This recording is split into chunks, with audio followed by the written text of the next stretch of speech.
ધૂન એક જ ધૂન જય જવાન જય જવાન જય જવાન જય જવાન.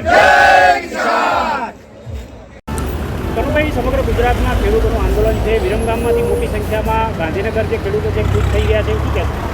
આજ રોજ જે આ દમનશાહી સરકાર ગુજરાતના ખેડૂતો પર અત્યાચાર કરી રહી છે, એ અત્યાચારના અનુસંધાનમાં આજે ગુજરાતભરમાંથી હજારો ટ્રેક્ટરો ગાંધીનગર મુકામે કૂચ કરી રહ્યા છે અને ખેડૂતોની વેદના છે. આજે ખેડૂત છે બિચારો લાચાર બની ગયો છે. ખેડૂત જગતનો તાજ છે. ખેડૂત વગર આ પબ્લિકનો કોઈ ઉદ્ધાર નથી. તેમ છતાંય આ દમનકારી સરકાર ખેડૂતો પર આટલો બધો દમન ગુજારી રહી છે.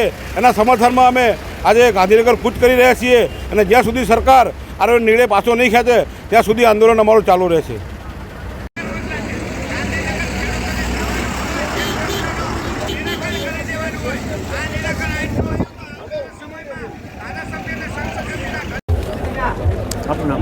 સત્યમ મકાણી, હું અમરેલીથી આવું છું. એક ખેડૂત છું અને ખેડૂતના સપોર્ટમાં અત્યારે સમગ્ર ગુજરાતના ખેડૂતો અત્યારે વિરમગામ અલગ અલગ રૂટથી ભેગા થયા છે અને એક જ માંગ છે, જે ખેડૂતો ઉપર અત્યાચાર થયા છે એ અત્યાચાર હવે સહન કરવામાં નહીં આવે.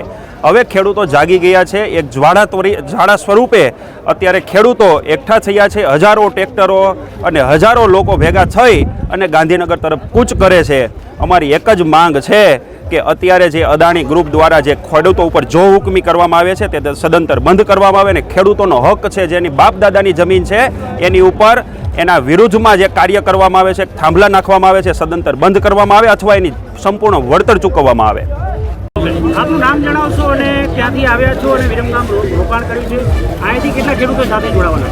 મારું નામ નીતિન ફેફર છે. હું જબલપુર ગામ ટંકારા તાલુકાના મોરબી જિલ્લાનો વતની છું.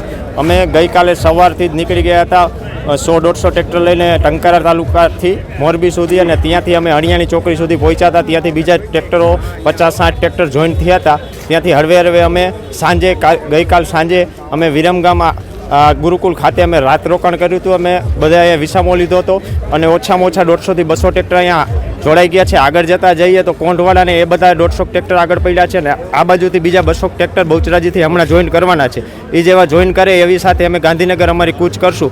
અમારી મેઇન માગ એ છે કે જે આ લોકો દ્વારા પ્રાઇવેટ કંપની દ્વારા જે થાંભલો નાખવામાં આવી રહ્યો છે એનું ખેડૂતોને પૂરું વળતર આપવામાં આવે. અધરવાઇઝ અમારે થાંભલાની કાંઈ જરૂર છે નહીં.